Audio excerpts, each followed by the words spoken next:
নমস্কার, আপনাদের সকলকে স্বাগত। গল্পের সাথে আজকে নিবেদন প্রতিভা বসুর লেখা ছোট গল্প অবশেষে। সুকুমারবাবু পাড়ার রমণীমোহন। 13 থেকে 30 বছর বয়স অবধি সকল মেয়েদেরই তিনি একচ্ছত্র সম্রাট। তার নিজের বয়স কত কেউ জানে না, যার যেরকম পছন্দ অনুমান করে নেয়। 33 বছর বয়সের মহিলারা বলেন অন্তত পক্ষে 40, 20 থেকে 23 বলেন কখনো অত না, বড় জোর 35। আর তার নিচের মেয়েরা বলে সুকুমার দাঁড়াবার বয়স কি, তিনি আমাদের চিরতরুণ বন্ধু। শুধু বয়সই না, আরও রহস্য আছে তাঁর। তিনি কি চিরকুমার, না বিপত্নিক, নাকি তার স্ত্রী তাকে পরিত্যাগ করেছেন? এ নিয়েও পাড়ায় মাথা খাটানো হয়, কিন্তু সেই রহস্যের কুল কিনারা পাওয়া যায় না। কোনো দুঃসাহসী মেয়ে 20 থেকে 25 মধ্যে যার বয়স, তাকে এই প্রশ্নটি করেছিল। সুকুমারবাবু হেসে বললেন, স্বামী হবার যোগ্যতা আমার আছে নাকি? মেয়েটি বলল, এত যিনি বিশ্বপ্রেমিক, তিনি যদি কোনো মেয়ের স্বামী না হবেন, তাহলে কিন্তু বড়ই দুঃখের কথা।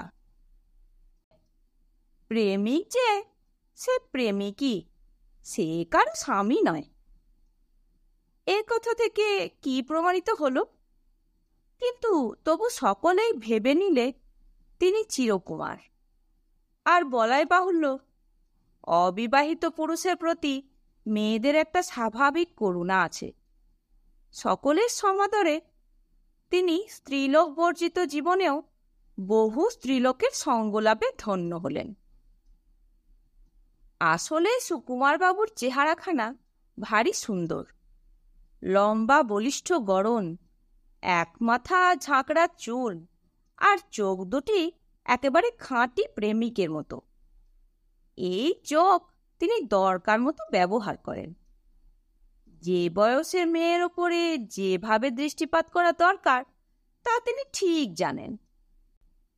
মহিলাদের কাছে গেলেই তার চোখ আনত হয়, মুখের দিকে প্রায় তাকানি না বলতে গেলে। যুবতীদের সঙ্গে আবার এই চোখই ঘন ঘন মিলিত করেন তিনি। আর যারা ছেলে মানুষ, তাদের সঙ্গে চটুল সস্নেহ, যখন যেরকম করলে কাজ আদায় হয় তাই করেন। থাকেন একটি ছোট্ট ফ্ল্যাটে একটি চাকর নিয়ে। প্রায়ই চাকরটির রান্না করতে হয় না। এ বাড়ি থেকে দই মাছ, ও বাড়ি থেকে আলুর দম, বিকেলবেলা সিঙ্গারা, এরকম পালাক্রমে প্রায়ই কোনো না কোনো বাড়ি থেকে কিছু আসে। একটি নতুন মেয়ে এলো পাড়ায়। মেয়েরা মুখে মুখে বলা বলি করতে লাগলো তার কথা। কেউ বলল, হাজার হোক মফস্বলের তো, ব্যবহার জানে না। কেউ বলল, কিসের, কোনো গুণ নাই তার কপালে আগুন, দেখতে তো ওই, অহংকারখানা আছে 16.5 আনা। অপেক্ষাকৃত অল্প বয়স্করা বলল, বেশ, কিন্তু দেখলেই আলাপ করতে ইচ্ছে করে। আর পাড়ার ছেলেরা ঘুরঘুর করতে লাগলো বাড়ির তলা দিয়ে। মেয়েটি নির্বিকার, দোতলার বারান্দায় দাঁড়িয়ে থাকে। ছেলে মেয়েদের আনাগোনা আর কৌতূহলী দৃষ্টি তাকে আকর্ষণ করে না। সে যেন এর রাজ্যেই নেই, এইরকমই তার মুখের ভাব। আমাদের পাড়ায় ভাই ওরকম হাঁড়ি মুখো মানুষ আর আসেনি। গিন্নিরা আহারাতের পর বলা বলি করলেন, কি জানি, আমার কিন্তু বেশি সুবিধে ঠেকছে না। অপেক্ষাকৃত অল্পবয়স্ক একজন গিন্নি বললেন, সদবা মানুষ, তা স্বামী কোথায়? অত বড় একটা ধাড়ি মেয়ে নিয়ে অমন একা একা থাকে কেমন করে? মেয়েটি তো আশুতোষ কলেজে পড়ে, আর ওর মা মৃন্ময়ী গার্লস স্কুলে কাজ করেন। কোনো গিন্নির অল্প বয়স্ক একটি মেয়ে একথা বলল। ও বাবা, তুই আবার এত খবর পেলি কোথায়? মা অবাক হবার ভান করে বললেন।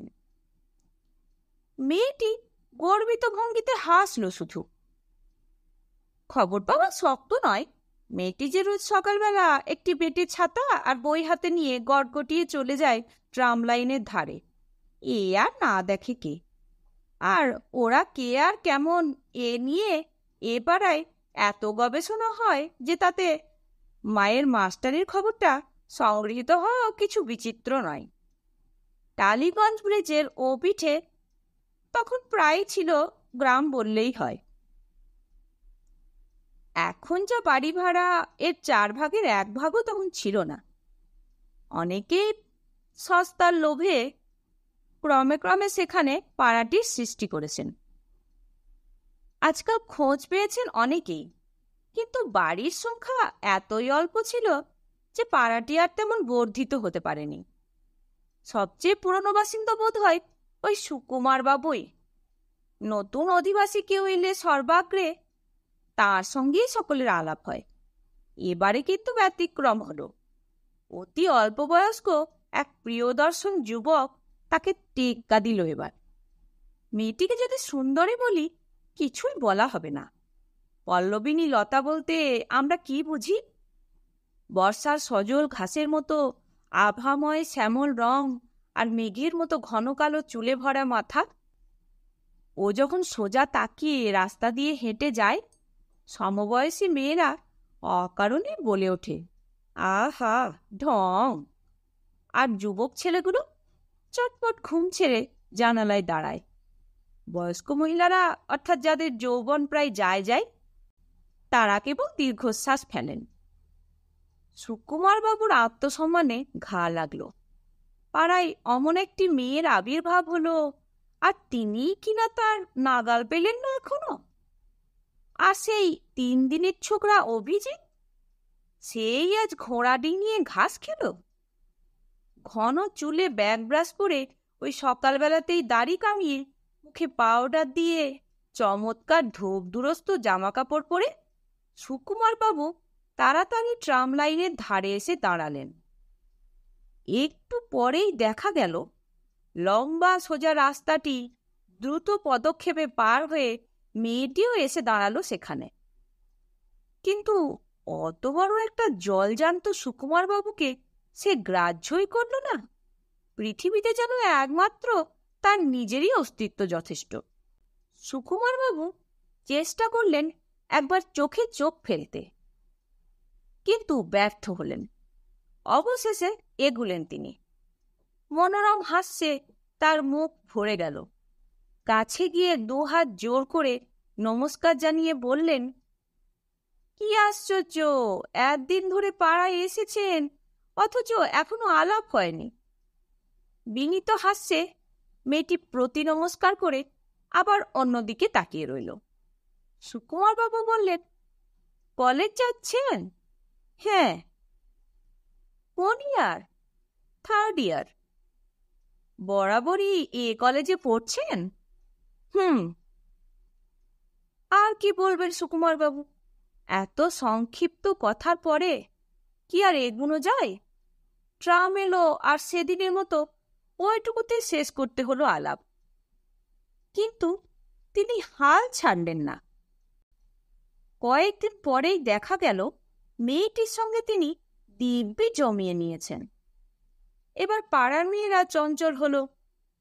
কোনো এক যুবতী বিদ্রুপ করল, সুকুমার বাবু সাবধান, এ কিন্তু সখাত সলিল। একজন বয়স্ক মহিলা বললেন, এবারই সুকুমার বাবুর আয় বুড়ো নাম ঘুচবে। আর একজন ফুরু কুচকে বললেন, তা যাই বলো বাপু, হালজাল কিন্তু আমার ভালো মনে হচ্ছে না। সুকুমার বাবু সব শুনে বললেন, মেয়েটি চমৎকার। জ্বলন্ত তেলে ঠান্ডা জলের ছিটে পড়ল। সকল বয়সের মেয়েরা চিৎকার করে উঠলেন একযোগে, ওই আপনাদের চমৎকার! আপনার পছন্দের প্রশংসা করতে পারলুম না সুকুমার বাবু, সত্যি। ওই তো প্যাঁকাটি একখানা। সুকুমার বাবু মৃদু হেসে উঠে দাঁড়ালেন, কিন্তু একটা ভারী মুশকিল। হয় ট্রামে উঠে, নয়তো ট্রাম স্টপে দাঁড়িয়ে ছাড়া অন্যত্র মেয়েটির সঙ্গে দেখা হবার কোনো সম্ভাবনাই দেখতে পেলেন না সুকুমার বাবু। কি আর করেন, ভোরবেলার সেই মধুর নিদ্রাটির উপরেই অত্যাচার চালাতে লাগলো ঘন ঘন। মেয়েটি কিন্তু আলাপই মন্দ না, চেহারার মতো তার কথাবার্তাও ভারী মিষ্টি। মাঝে মাঝে যখন হেসে ওঠে আর গালে টোল পড়ে, তখন সুকুমার বাবু অবাক হয়ে তাকিয়ে থাকেন। কি যেন মনে পড়ে, আর সঙ্গে সঙ্গে একটু বেশি আকর্ষিত হন তিনি। অভিজিৎ, সে প্রিয়দর্শন ছেলেটি বলল, সুকুমার বাবুর সঙ্গে দেখছি বেশ আলাপ হয়েছে আপনার। বলাই বাহুল্য তার গলার স্বরটা খুব সুখের নয়, আর এও বলা বাহুল্য যে যিনি এত বেশি রমণীমোহন, তাকে পছন্দ করা নবযুবকদের পক্ষে সহজ নয়। মল্লিকার ধনুকের মতো বাঁকা ঠোঁটে একটু হাসি দেখা গেল। বলল, ভদ্রলোক চমৎকার। অভিজিৎ জবাব দিল না। মল্লিকা বলল, কথা বলছেন না যে, আপনার ভালো লাগে না ওকে? অভিজিতের সঙ্গে 1 মাস হলো আলাপ হয়েছে মল্লিকার। এ পাড়ার প্রথম বন্ধুই সে। এমন নয় যে সুকুমার বাবুর মতো সচেষ্ট হয়ে আলাপ করেছে অভিজিৎ। আলাপ হয়েছে দৈবক্রমে। কথাটা বিশ্বাসযোগ্য নয়, কিন্তু সত্যিই কলেজ থেকে ফেরার পথে ট্রামে উঠতে গিয়ে কাপড় জড়িয়ে হুমড়ি খেয়ে পড়েছিল মল্লিকা। অভিজিৎ তাকে হাতে ধরে না তুললে হয়তো একটা দুর্ঘটনা ঘটত। এও একটা দুর্ঘটনা বইটি, কিন্তু এতে মানহানি হতে পারে, প্রাণহানির ভয় তো নেই। শুক্রবার সকালবেলা অভিজিৎ পড়তে যায় প্রফেসরের বাড়ি। কাজেই ওইটাই তার ফেরার সময়। যদি হোঁচটটা মল্লিকা কাল খেত, তাহলে তো আর এ ঘটনা ঘটত না। বুকের মধ্যে অভিজিৎ লুকিয়ে রাখল কথাটা। যে মেয়েকে নিয়ে পাড়ায় এত কানাকানি, তার সঙ্গে এই রোম্যান্টিক সংঘর্ষের গল্পটা ফলাও করে বলবার ইচ্ছেটা ছিল স্বাভাবিক। সব ছেলের মতো সকালবেলা সেও কি ঘুম জড়ানো চোখে জানলায় দাঁড়ায়নি? মনে মনে কি সে আলাপ করেনি এই মনোহারিণীর সঙ্গে? আর সে কথা বলে বন্ধুদের ঈর্ষাভাজন হবার স্বাদ কি একদিনও হয়নি তার মনে?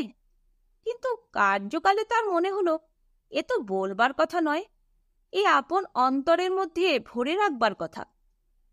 তারপর দেখা গেছে ঘন ঘন, কিন্তু অগ্রসর হতে সময় লেগেছে। একসময় দেখা গেল সেই অসম্ভব লজ্জা আর সংকোচের গণ্ডি এড়িয়ে তারা একটু আধটু কথাবার্তা বলতে শুরু করেছে। এরকম একটা চরম মুহূর্তে যদি সুকুমার বাবুর মতো মানুষের সঙ্গে আলাপ হয়, তাহলে কি হৃদয় আনন্দের নৃত্য করতে পারে? কাজেই মল্লিকার মুখে সুকুমার বাবুর প্রশংসা ছেলের মতোই বিঁধল অভিজিতের বুকে। কৌতুক বোধ করল মল্লিকা, আর চোখে অভিজিতের বিরস মুখের দিকে তাকিয়ে বলল, শুনলাম উনি ইকোনমিক্সের ভালো ছাত্র ছিলেন, ফার্স্টও হয়েছিলেন MA-তে। ভাবছি ওর কাছে একটু পড়লে হয়। যথাসম্ভব উদাস মুখে অভিজিৎ বলল, বেশ তো। পর মুহূর্তে মুখ ঘুরিয়ে বলল, মেয়েরা যে কেন ওসব ছাই বিষয় পড়ে। এখানে বলা দরকার অভিজিৎ ইংরেজি সাহিত্যের ছাত্র। মল্লিকা হেসে বলল, তাহলে মেয়েরা কি বিষয় নিয়ে পড়লে আপনি সুখী হন? সুকুমার বাবুকে জিজ্ঞাসা করবেন। মল্লিকা কিছু বলবার আগেই ট্রাম থামল। এই টালিগঞ্জ থেকে আশুতোষ কলেজের দূরত্ব যে মাত্রই এইটুকু, সেজন্য যথেষ্ট ক্ষুব্ধ হয়ে সে নেমে পড়ল তাড়াতাড়ি। অভিজিৎ রয়ে গেল। সে যাচ্ছে এলগিন রোডে তার প্রফেসরের বাড়ি। এদিকে সুকুমার বাবু ভাবলেন, দুধের ছোড়া তো ভারী চালাক হয়েছে। আজকাল কি রোজই আর প্রফেসরের বাড়ি যাওয়া থাকে নাকি? না, দেখাশোনার ক্ষেত্রটা আর একটু প্রসারিত না করলেই নয়। কত আর ট্রাম লাইনে ছোটাছুটি করা যায়, কত আর পকেটে পয়সা খরচ করে অকারণে ট্রামে বেড়ানো যায়।